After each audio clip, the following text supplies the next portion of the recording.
Hello guys, today I'll show you how to quickly replace the rear shocks on this E70 X5. This is a 2012 diesel.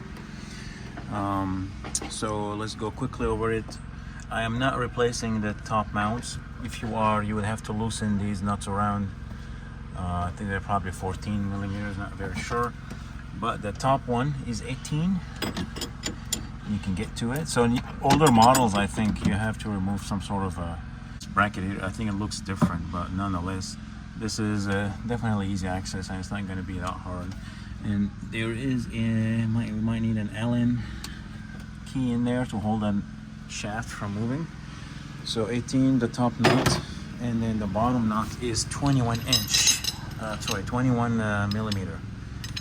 You can see you need a breaker bar or like a long handle so you can break this nut loose. So we're gonna loosen this one, that one. You don't really need to jack up the car or anything like that, but just for safety purposes, I'm gonna put the jack here, just touching the car, just in case anything. But nothing is needed really. It's super simple. So replacement parts, I chose to go with Bilstein. I apologize for the noise. My neighbors doing construction, new roof and a pool. Anyways, this is the Bilstein B4. So the part number, I believe it's this one here, this one, the 1918 4074. This either the right or the left, but these are the same part numbers for the X6. The E71, I think, is X6. So if you go to Bilstein website and you choose your car, it'll tell you what part numbers you can put on it. And I bought this from FCP Euro, but FCP Euro does not list Bilstein B4 for the rear.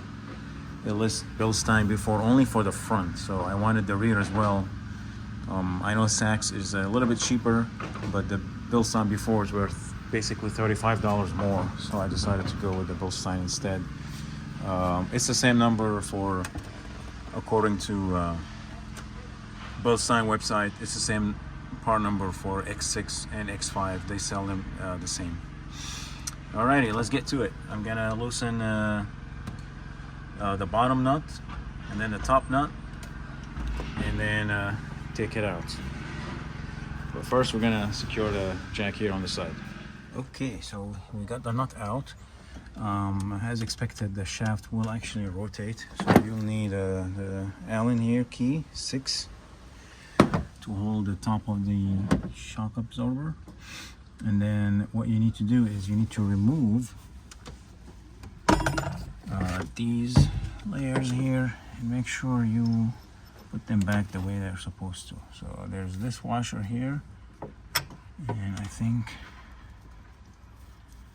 that's it. So this here is a bushing, and everything else looks good. So we'll put this back the way it was, the correct orientation, and it'll come off eventually, just once we pull the shock down. So down there we loosened the nut or the bolt, and then we're gonna just take it out. We'll need to also remove the clip here before the shock is loose. It's a lot easier to unclip it. You just need a flat screwdriver to push it out. It shouldn't be that bad. So the good thing, about this car, BMW in general, everything is aluminum, so they don't really rust or corrode like your typical Japanese cars and whatnot. Okay, so once you slide it out, as you can see, this is an original BMW shock absorber. I think this is the original one. This is the date, 10/1/12. Wow, that is so interesting. I thought like they have been replaced at some point, because the car is not bouncy. It's not really bouncy. It drives smooth overall, but I figured it's got 126,000 miles now, so I figured it's time to change them. So interesting, glad that I actually did. Anyway, so we're gonna test this shock, you know. So first thing you want to pay attention, this came down. I'm gonna put them back the way it is. The bushings are just fine, you know, no problems with the bushings. And then we have this here, the sleeve, you can see, and so that will go on the new shock. And there is this bump stop, and these are all fine. You don't need to replace any of these. Okay, so let's remove the bump stop. There it is. And then the shock absorber, surprisingly, is really short. Either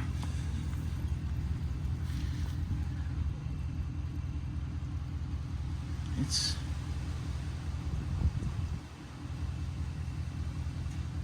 seems to be in good shape for the most part, but it's actually soft.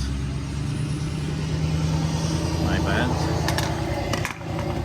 It is actually soft. I mean, it's slow to come up, but it is soft to be pushed in. See that? It's slow to come up, and I'm pretty sure if I hold this and then try to pull the shaft, it's gonna come up quick as well. And you can see not the whole shaft is up, but you can see if I try to push.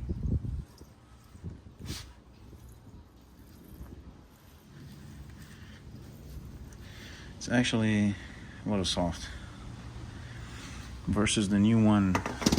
It's so hard to be pushed in. So anyways, let's get the new one and assemble these again and pop it in and do the other side. It's super simple. Gotta love it. I wish the fronts were the same, but they're not. Okay, let's see comparison here. So that's the correct side for both sides. You can see the shock body is the same length as the original, but the shaft is longer. So either this is stuck in there, it won't come up, or for some reason it's short. But nonetheless, even if this is compressed in, it doesn't matter. It'll be completely fine. Anyways, let's pop it in. Okay, you can see here. So the shock was taller, as you see in the shaft. So I had to push it up and then pop it in. You push it up and then seat this on it, and then put the bolt back in. I sprayed some WD-40 on the bolt just because it had some starting to corrode a little bit or something. Not really sure. But nonetheless, the top is there, this bottom is there. Put it up, clip this back, and you're good to go. Okay, now the shock is all buttoned up. I actually reused the old nut versus the new one supplied with the shock. I just like how, I know it's a one-time use, these ones here, so I might just grab a couple new ones from FCP Euro and replace those. It's easy to replace. But I like how there is a seat at the bottom, you know, like how it's got flange that sits well on the washer. So it gives it more surface to the washer rather than just a concentrated area. I mean, I don't know, but I wish this was a similar nut to that one. But nonetheless, I'll buy it off online and replace it later. For now, that'll be fine. Gotta tackle the second one. Okay, so the other shock was a pain in the butt to come out. The bolt seized in there. I'm not sure, someone took it off before. It's still the original shock, but you can see here, I had to use a torch by the way. You can see here there's a mark. There's a blue mark right here. So some idiot took the bolt and applied some sort of a bolt lock or something that, or I don't know, whatever this is. Material is really hard to come off. It seems like, I don't know, maybe it's just fine metal from the inside of this, because I don't know, so honestly the inside looks there. So I don't know what they used here. Some idiot used a thread lock. I mean, this big ass bolt it's not gonna come off on its way, like on its own, you know. You don't use that shit here. Anyways, I'm gonna try to clean it up and thread it by hand, see if it can go in. Hopefully I don't need to replace the swing arm. This wasn't expected at all. The other side went in just fine. Anyways, we'll see what happens. Alright, so we're done with the left side. Like I said, the heat, the torch really helped take it out. And then I cleaned up the stuff that were on the screw, the bolt. The bolt went back in. I used WD-40 and this liquid wrench. It went in. I tied it into the torque, which is 122 foot-pound, and buttoned up the top. I used the provided nut on this one because this one got stripped.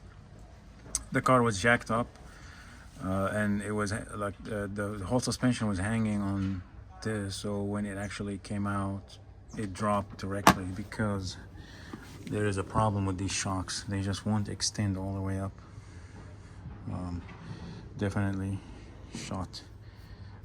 This is original as well, as you can see, 5112.